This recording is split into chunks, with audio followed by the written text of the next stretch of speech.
राधे राधे बच्चों। तो आज की इस वीडियो में बात करने वाले हैं क्लास 10th के इंग्लिश के फर्स्ट फ्लाइट बुक के चैप्टर नंबर 2 की, जिसका नाम है Nelson Mandela long walk to freedom, जिसे लिखा हुआ है नेल्सन रोलीलाला मंडेला ने। तो प्यारे बच्चों, ये जो चैप्टर है वो बहुत ही ज्यादा इंपॉर्टेंट है और इस चैप्टर से एक क्वेश्चन आपके बोर्ड एग्जाम में 100% आने वाला है। तो इस वीडियो में मैं आपको कुछ 8 से 10 ऐसे क्वेश्चन बताने वाला हूं जो कि आपके एग्जाम के लिए काफी ज्यादा इंपॉर्टेंट होंगे। कंप्लीट एक्सप्लेनेशन आपको यहाँ पे क्वेश्चन आंसर का मिलने वाला है, तो इस वीडियो को आप लास्ट तक जरूर देखिएगा।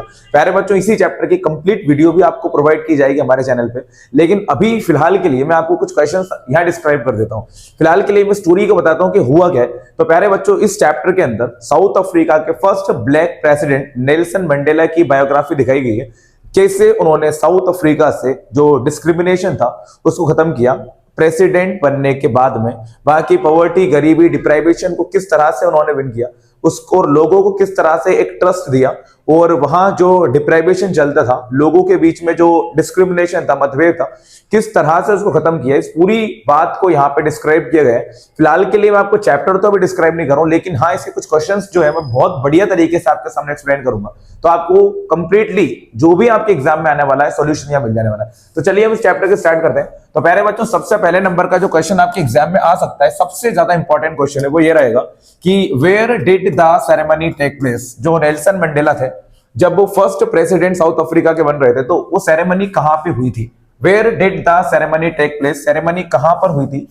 Can you name any public building in India that is made by sandstone. और आप इंडिया में ऐसी कोई सी जगह के बारे में बता सकते हैं जो कि सैंडस्टोन मतलब कि रेतीले पत्थरों से बनी हुई है। तो प्यारे बच्चों, इसका आंसर हम लिखेंगे दी सेरेमनी टुक प्लेस। तो प्यारे बच्चों, मैंने यहाँ टुक इसलिए लिखा है क्योंकि डिड लिखा हुआ है, और जब भी डिड आता है तो हम टैग की सेकंड फॉर्म लगाते हैं टुक, ठीक है। The ceremony took place in the lovely amphi theatre, इसकी स्पेलिंग जरूर याद कीजिएगा। The ceremony took place in the lovely amphi theatre, ठीक है, amphi theatre form by the union building in Pretoria. Pretoria जो है वो साउथ अफ्रीका की एक जगह है, ठीक है। तो हम क्वेश्चन को फिर से रीड कर लेते हैं एक बार। Where did the ceremony take place, ceremony कहां पे रखी गई थी, तो हम लिखेंगे the ceremony took place in the lovely amphitheatre formed by the union building in Pretoria. तो प्यारे बच्चों, जो नेल्सन मंडेला की फर्स्ट सेरेमनी रखी गई थी प्रेसिडेंट पोस्ट की, तो वो कहां पे हुई थी, याद रखो, लवली एम्फी थिएटर में, ठीक है। एम्फी थिएटर मींस एक स्टेडियम जो पूरी तरीके से ओपन होता है, जो है कहां पे, तो याद रखो प्रिटोरिया के यूनियन बिल्डिंग में, वहां पे इसको रखा गया था। अब क्वेश्चन में यही पूछा है कि इंडिया में ऐसी कोई सी जगह है जो सैंडस्टोन से बनी हो, तो हम लिखेंगे the red fort is a public building in India that is made by sandstone. भाई, हमारे इंडिया में भी एक ऐसी जगह है जिसको हम रेड फोर्ट, लाल किला बोलते हैं, वो भी सैंडस्टोन से बना हुआ है और एक पब्लिक बिल्डिंग भी है। तो अगला क्वेश्चन हम देखते हैं कि can you say how 10th May is an autumn day in South Africa. Question का मतलब यह है कि 10th मई को साउथ अफ्रीका का ऑटम डे क्यों माना जाता है। ऑटम मतलब कि एक ऐसा दिन जो कि उनके लिए बहुत ही ज्यादा स्पेशल होगा। तो हम देखेंगे can you say how 10th May is an autumn day in South Africa. South Africa को में 10th मई को ऑटम डे क्यों कंसीडर किया जाता है, क्यों माना जाता है। तो हमने लिखा हुआ है 10th May is an autumn day in South Africa. भाई, 10th मई जो है वो साउथ अफ्रीका का एक ऑटम डे है, बिकॉज क्योंकि Nelson Mandela had sworn, sworn मतलब होता है स्वेयर की थर्ड फॉर्म, ठीक है। थर्ड फॉर्म होगा पास्ट परफेक्ट टेंस, यहां मैंने यूज किया है। Because Nelson Mandela had sworn on this day, क्योंकि इसी दिन नेल्सन मंडेला ने सॉर्न ली थी, शपथ ली थी। And it is very important day in South Africa, और ये साउथ अफ्रीका का एक बहुत ही इंपॉर्टेंट डे भी है। ये वर्ब्स आपको याद होना चाहिए, बना कैसे, जैसे कि आपने BEAR बियर पढ़ा होगा, इसकी थर्ड फॉर्म बॉर्न आपने पढ़ी होगी, ठीक है ना, जन्म लेना, ठीक है। ऐसे आपने टीयर पढ़ा होगा, टीयर की थर्ड फॉर्म TORN टॉर्न होती है, ऐसे ही ये सॉर्न हो जाती है, ठीक है, याद रखो, RN लास्ट में आ जाता है। क्वेश्चन रिपीट करूंगा मैं, can you say how 10th May is an autumn day in South Africa. 10th मई को साउथ अफ्रीका का ऑटम डे क्यों कहा जाता है, तो हमने लिखा है 10th May is an autumn day in South Africa because Nelson Mandela had sworn on this day, क्योंकि इसी दिन नेल्सन मंडेला ने शपथ ली थी। And it is a very important day in South Africa, और ये एक साउथ अफ्रीका का बहुत ही स्पेशल डे भी है, ठीक है। अगला क्वेश्चन आपसे पूछा गया, बहुत ज्यादा इंपॉर्टेंट क्वेश्चन है प्यारे बच्चों, ये एग्जाम में पूछा भी जा चुका है।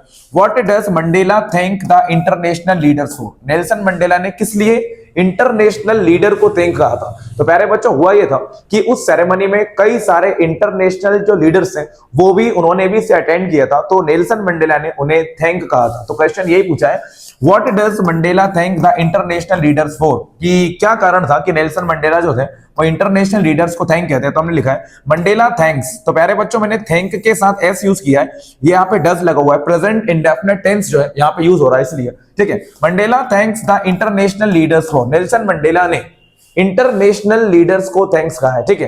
तो Mandela thanks the international leaders because they had come to pay their respect for Nelson Mandela and South Africa. Nelson Mandela ने सभी इंटरनेशनल लीडर्स को थैंक्स कहा था क्योंकि बिकॉज दे हैड कम, यहां पर भी थर्ड फॉर्म यूज हुआ है, क्योंकि दे हैड कम, वो आए थे, किस लिए आए थे, पे करने के लिए, चुकाने के लिए, पे देयर रिस्पेक्ट, किसके लिए, नेल्सन मंडेला के लिए और साउथ अफ्रीका के लिए, क्योंकि वो साउथ अफ्रीका और नेल्सन मंडेला दोनों को रिस्पेक्ट पे करने के लिए आए थे। रिपीट करेंगे, what does Mandela thank the international leaders for, Nelson Mandela ने इंटरनेशनल लीडर्स को थैंक्स क्यों कहा है, तो हम लिखेंगे Mandela thanks the international leaders because they had come to pay their respect for Nelson Mandela and South Africa, क्योंकि जो इंटरनेशनल लीडर्स है वो नेल्सन मंडेला को और साउथ अफ्रीका को रिस्पेक्ट पे करने के लिए वहां पर आए थे। अगला क्वेश्चन की हम बात करते हैं, तो प्यारे बच्चों सुनिएगा ध्यान से, क्वेश्चन बहुत ही इंपॉर्टेंट है। What ideals does he set out for the future of South Africa, question में पूछा है कि साउथ अफ्रीका के फ्यूचर के लिए नेल्सन मंडेला ने कौन से आइडियल्स मतलब कि आदर्श विचार जो है वो सेट किए हैं। क्वेश्चन बहुत ही इंटरेस्टिंग है। What ideals does he set out for the future of South Africa, South Africa के फ्यूचर के लिए नेल्सन मंडेला ने कौन से आइडियल्स सेट किए, तो हमने लिखा हुआ है नेल्सन मंडेला सेट्स आउट, देखो यहाँ पे मैंने डज लगा इसलिए सेट्स लिख दिया, ठीक है। Nelson Mandela sets out ideals for the future of South Africa, Nelson Mandela ने साउथ अफ्रीका के फ्यूचर के लिए कुछ आइडियल्स सेट किए हैं, जैसे कि that we will not face poverty, ठीक है। उन्होंने कहा कि वे, इसको इन्वर्टेड कॉमा में लिखेंगे ज्यादा अच्छा रहेगा, ठीक है, we will not face poverty, कि हम गरीबी का सामना नहीं करेंगे, सफर पीड़ित नहीं रहेंगे, डिप्राइवेशन को फेस नहीं करेंगे और etcetera, and we will always free, और हम हमेशा क्या रहेंगे, फ्री रहेंगे, आजाद रहेंगे। यही किसने सेट किया हुआ है, नेल्सन मंडेला ने। Nelson Mandela sets out ideals for the future of South Africa, Nelson Mandela ने साउथ अफ्रीका के फ्यूचर के लिए कुछ आइडियल्स सेट किए हैं, और वो क्या है, we will not face poverty, suffer and deprivation, हम गरीबी को, ठीक है, सफर पीड़ा को और डिप्राइवेशन को फेस नहीं करेंगे, और हम हमेशा फ्री मतलब कि आजाद रहेंगे। अगला क्वेश्चन आपका है फिफ्थ वाला, what do the military generals do, तो प्यारे बच्चों क्वेश्चन में पूछा है कि मिलिट्री जनरल्स ने क्या किया, what do the military generals do, military generals ने क्या किया, how has their attitude change, और उनका जो एटीट्यूड था वो कैसे चेंज हो गया, चेंज हो गया मतलब कि बदल गया। तो प्यारे बच्चों मिलिट्री जनरल्स ने क्या किया, आप याद रखिएगा, the military generals salute to Nelson Mandela, military generals ने नेल्सन मंडेला को सैल्यूट किया, ओके। देयर एटीट्यूड चेंज्ड, उनका एटीट्यूड जो था वो बदल गया, देयर एटीट्यूड हैज चेंज्ड भी लिख सकते हो आप, ठीक है ना, देयर एटीट्यूड हैज चेंज्ड, अब उनका जो एटीट्यूड था वो भी बदल गया था, क्योंकि because Nelson Mandela has become the president, क्योंकि अब जो नेल्सन मंडेला है वो वहां के क्या बन गए हैं, प्रेसिडेंट बन गए हैं, ठीक है, ये आपको याद रखना है। तो प्यारे बच्चों अगला क्वेश्चन भी हम देखते हैं क्या लिखा हुआ है। क्वेश्चन में आपसे पूछा है व्हाई वर टू, ये बहुत इंपॉर्टेंट क्वेश्चन है, बहुत ही ज्यादा इंपॉर्टेंट क्वेश्चन है। Why were two national anthem sung, दो नेशनल एंथम्स जो है वो साउथ अफ्रीका में बनाए गए थे, तो यही क्वेश्चन पूछा है, why were two national anthem sung, दो नेशनल एंथम्स को क्यों संग किया गया था, क्यों गाया गया था, है ना, संग जो होता है वो सिंग की थर्ड फॉर्म होती है, दो नेशनल एंथम क्यों संग किए गए थे, तो हम लिखेंगे टू नेशनल एंथम्स वर संग, दो नेशनल एंथम्स को संग किया गया मतलब कि गाया गया था, और वो कौन से मैं आपको बताता हूं, सुनिएगा ध्यान से, टू नेशनल एंथम्स वर संग, टू नेशनल एंथम्स वर संग, दो नेशनल एंथम्स को गाया गया था, एनकोसी सिक्लेल अफ्रीका, ठीक है, Nkosi Sikelel i Africa was sung by whites, याद रखिएगा जो व्हाइट लोग थे उन्होंने एनकोसी सिक्लेल आई अफ्रीका को संग किया था, and Die Stem was sung by blacks, और जो डाई स्टैम था वो ब्लैक लोगों के द्वारा गाया गया था, क्यों गाया गया था, दे show the unity of black and white and end of apartheid, जो अपार्थाइड था उसके एंड के लिए ही इसे यहाँ पे संग किया गया था। तो प्यारे बच्चों ये क्वेश्चन बहुत ज्यादा इंपॉर्टेंट है। अगला क्वेश्चन भी हम देख लेते हैं क्या लिखा हुआ है। What does courage mean to Mandela? Nelson Mandela के अकॉर्डिंग करेज का मतलब क्या होता है? करेज मतलब होता है हिम्मत या फिर साहस, ये करेज मीन्स होता है। तो हम लिखेंगे courage means to Mandela that, Mandela के हिसाब से करेज का मतलब होता है one should face the fear, one should face the fear, कि हम जो डर का सामना करते हैं, ठीक है ना, एंड ट्राइम्फ ओवर इट, उस पर हम जीत हासिल करें, ठीक है ना। We should face the fear, हमें डर का सामना करना चाहिए, डरना नहीं चाहिए, ठीक है। One should face the fear, हमें डर का सामना करना चाहिए, एंड ट्राइम्फ ओवर इट, और उससे जीतना चाहिए, because it is our real freedom, क्योंकि डर का सामना करना और उसे जीतना ही हमारी असली फ्रीडम है, ठीक है ना। To get over the fear, इससे हम अपने डर को भी क्या कर लेते हैं, जीत लेते हैं, ठीक है। एक बार रिपीट करूंगा मैं। What does courage mean to Mandela? Mandela के हिसाब से करेज का मतलब बताइए। Courage means to Mandela that, courage का मतलब होता है कि one should face the fear, डर का सामना करो, एंड ट्राइम्फ ओवर इट, उससे जीत हासिल करो, because it is our real freedom, क्योंकि यही अपनी असली आजादी है। To get over the fear, और इससे हम अपने डर को भी क्या कर सकते हैं, जीत सकते हैं। अगला क्वेश्चन है आपका, what twin obligation does Mandela mention? Nelson Mandela ने कौन से दो ऑब्लिगेशंस यहां पे सेट किए हैं, बताए हैं। दो ऑब्लिगेशंस, ऑब्लिगेशंस मतलब होता है कर्तव्य, कौन से कर्तव्य यहां पे उन्होंने बताए हैं? Mandela mention twin obligations, Nelson Mandela ने दो कर्तव्य यहां पे हमको बताए हैं। First, for our family, parents, wife, children. पहला कर्तव्य हमारा है अपनी फैमिली के लिए, अपने पेरेंट्स के लिए, अपनी वाइफ के लिए और अपने चिल्ड्रन के लिए। And second, for our country, community and people. और दूसरा कर्तव्य जो है वह है हमारा कंट्री, कम्युनिटी और पीपल, मतलब कि लोगों के लिए। तो चलिए हम अगला क्वेश्चन अब देख लेते हैं। से पूछा है कि which does he think is natural to love और to hate?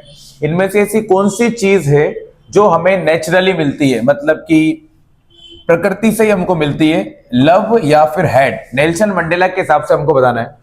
What does Mandela think is natural to love और टू हेट? प्यार या नफरत दोनों में से क्या नेचुरल है? तो हम लिखेंगे Mandela thinks that love is natural instead of hate. Nelson Mandela का मानना है कि जो लव होता है वो नेचुरल होता है, किसके बदले? हेट के बदले। बिकॉज लव कम्स नेचुरली, क्योंकि जो लव होता है वो नेचुरली मतलब कि प्राकृतिक रूप से हमारे अंदर आता है। तो प्यारे बच्चों ये भी बहुत इंपॉर्टेंट क्वेश्चन है। इसके अलावा आपको एक और क्वेश्चन इसी चैप्टर से तैयार कर लेना है। How did Mandela hunger for freedom change his life? Mandela के अंदर जो आजादी की हंगर थी, आजादी की जो भूख थी, किस तरह से उसने उनकी लाइफ को पूरी तरह से चेंज कर दिया। डिड लगा हुआ है क्वेश्चन में, फिर से रिपीट करता हूं मैं।